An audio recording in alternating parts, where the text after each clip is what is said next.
Hello everyone, Amy R here with Prairie Paper and Ink.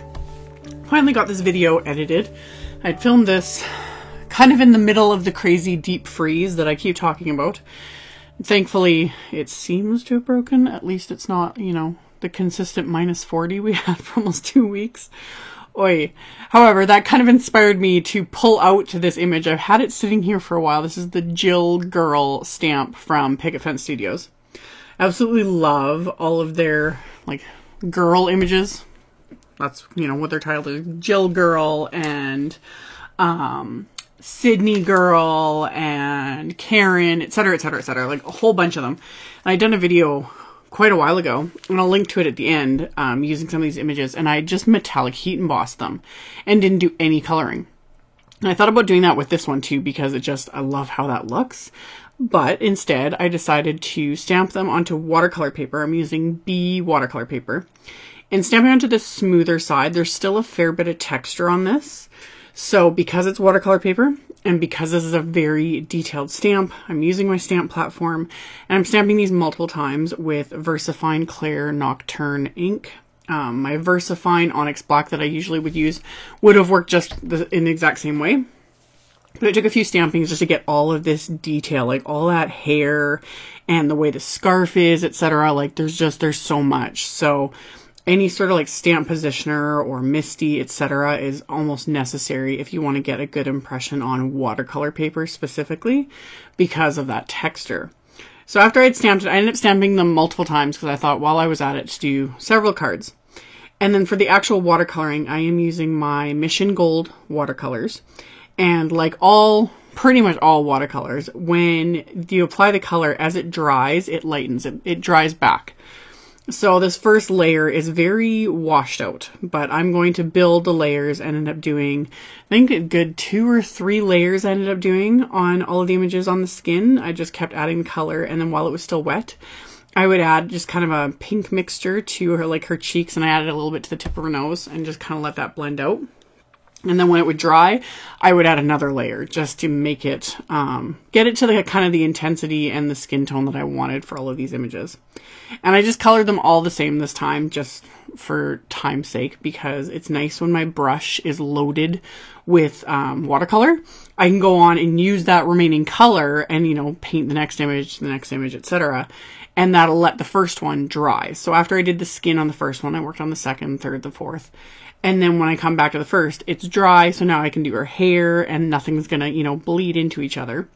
The hair I kept simple because all the details already in the stamp, you know, all the strands and all that, you know, her nice curly texture and whatnot. So I literally just painted on some brown watercolor, and then when it was dry, I went in with just a bit darker brown and added that. Like, super simple, nothing too complicated. And yeah, I did all the same for all 4. Otherwise, this would have taken, well, 4 times as long if I'd done, you know, different skin tones, different hair colors, different clothing colors, etc., etc. So doing them all the same just made my life a little bit easier. So all my colors were inspired by the pattern paper I'm going to use. People still always comment about that, you know, my old school videos, how I always use, you know, pattern paper and ribbon was my thing. I still use pattern paper, just not as often. It just kind of depends on my mood and whatnot. Ribbon, not so much anymore, just, I don't know, styles change, tastes change after a while. So, and I have way more available to me in terms of embellishments than I had when, you know, ribbon was a big thing. That's because there was nothing else. It was just ribbon. We didn't have, like, anything else for the most part, other than, you know, some enamel dot packs, but that was about it. Like, sequins weren't a thing back in the day. And, you know, Nouveau drops weren't a thing back in the day. And, like, glitter paper was practically non-existent. You know, there wasn't really anything. Ribbon was a thing. So, anywho, that's my random little rant of the day. Anywho, I am using the different colors here that were inspired by that pattern paper to do her scarf, the coat. I love the knit cozy on her coffee mug. It's like, that is literally something I pretty much need, or at least needed while it was so cold. I'm so glad it's not as crazy cold as it was. It's just, life still goes on here when it's, you know, minus 40 and colder, but it's just a lot nicer when it's only minus, I think we were at minus 24 Celsius today. So that's totally livable. So anywho, After everything is completely done and completely dry, it has to be dry before you can use any sort of gel pen. I just went in with my white gel pen. This one is the Gelly Roll 5. This is the more narrow one. It has a finer point to it, so you get a finer line.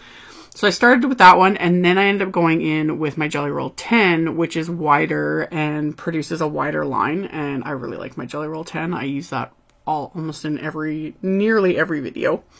So I just go in and add the little dots and little highlights here and there. I had all these highlights or hair, and then I was like, these could easily be mistaken for like gray hairs, but I still like it. I've got gray hairs peeking out, and almost in very similar ways too, very random, where they're deciding to, you know, crop up, so whatever. But I just go in and add the highlights, and you can see the image on the right there, and the difference it makes. Just adding those bits of highlights and little dots and whatnot for texture, how much it gives to the image, and that's why I like doing that. So I went in and highlighted all of the images, and then once that was done, I die cut them with a stitched oval wafer die. So I did all that die cutting, and that's also why I spaced these images only 2 to a sheet, to give me that space to die cut that oval for. So I die cut all of these after the gel pen was dry as well, which didn't take very long. But ran that through my machine, die cut all of that.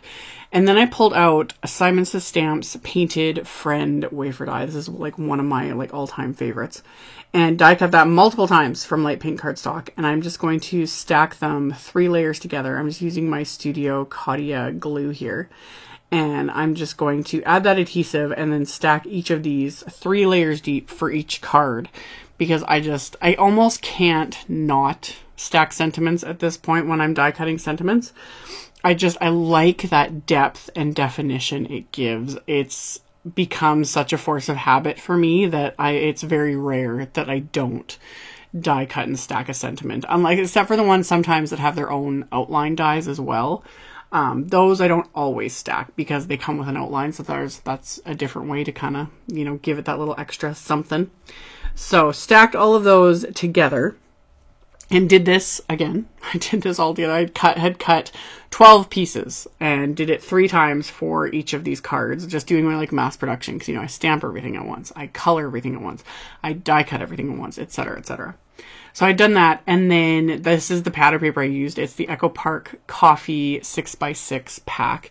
And I just die cut a bunch of the patterns from the pack with some stitched rectangle dies.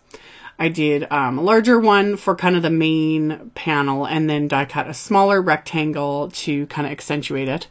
And then I'm going to add that oval and then the die cut friend word. And I glued everything down with that Studio Caudia adhesive. So I'm just going to adhere that, and then I'm going to adhere the die cut friend word, and then off camera I go on and do the exact same process. Like just adhere everything together all at once while the glue is open, sort of a thing, just to make this whole process not take near as long. And I basically get 4 cards in the amount of time it would take me to make a little more than one. But yeah, other than the watercoloring, everything else was quite quick and easy because you just, you know, get repetitive with it. So I'm going to adhere that die cut word. And then I'm also going to add a little stamped and heat embossed sentiment. So I had this little hello word that is in the CZ Design tabbed sentiment set. And it was a perfect size. So I just grabbed a scrap of black cardstock, anti-static powder tool on there first. And then I'll stamp that hello word with some clear embossing ink. So I'm going to stamp that 4 times. And then I'm going to coat that with some detail white embossing powder. And once I've got all of those coated with that embossing powder, I can tap off the excess, and then I'm going to melt these with my heat tool. And once they're all melted, I then die cut these with the smallest of the sentiment label dies from Simon Says Stamp. So you can use your paper trimmer, but I absolutely love my sentiment label dies. Those are another thing I use on almost every single card. Like, reach for them all the time. I don't put them away because I'm always using them, especially the smallest one because it's just perfect.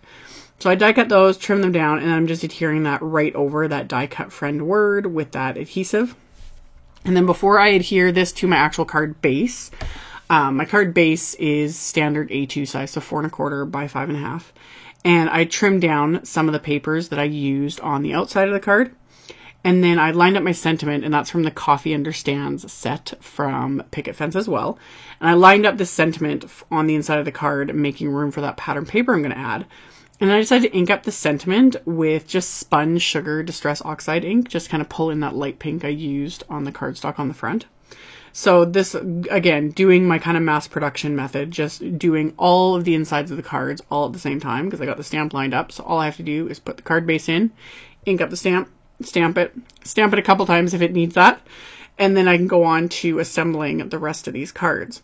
So I'm going to adhere my card front to the card base, again, using the liquid glue. And then once I have that adhered, I can adhere the strip of pattern paper, and I used the same pattern papers on the inside as I used on the outside, just to kind of tie everything together. So I'm going to adhere that strip of pattern paper to the inside of the card with the liquid adhesive.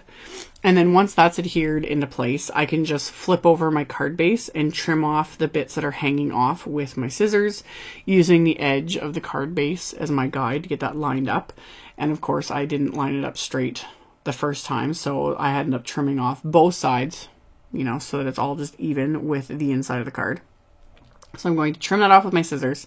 And then as a final bit of embellishment, I used several different Nouveau drops to add my embellishments. Like I mentioned, these weren't a thing way back in the day. And I'm trying to make a point of using these more, because I think if they sit, you know, for way too long, they do tend to get clogged, etc. I had mentioned in a previous video, I like to warm these up. I literally stick them in my bra, stick them in your pockets, you know, sit on them if you need to, stick them under your leg, anywhere to warm them up. You can put them in a cup of warm water. If your, you know, crafting area like mine gets too cold, they do not work as well because they get too thick. So I like mine, I get mine warmed up right to, you know, close to body temperature basically, and then they work fine. So I applied all my Nouveau drops, and then I carefully held my card base, and I'm just like basically kind of slamming it onto this ink pad. That also is another way to smooth out the Nouveau drops to get that more smooth result, and it kind of flattens them out a little bit too to make them look like enamel dots. So I did that, and then I let these all dry overnight until they were completely dry, and then they're good to go. So as always, I will have a link below the video to my blog post. I'll have a supply list with links to all the supplies used. You can check that out below if you are interested. Thank you all so much for watching and subscribing and thumbs upping and commenting on my videos. I really appreciate it. And I will see you all very soon in the next one. Bye!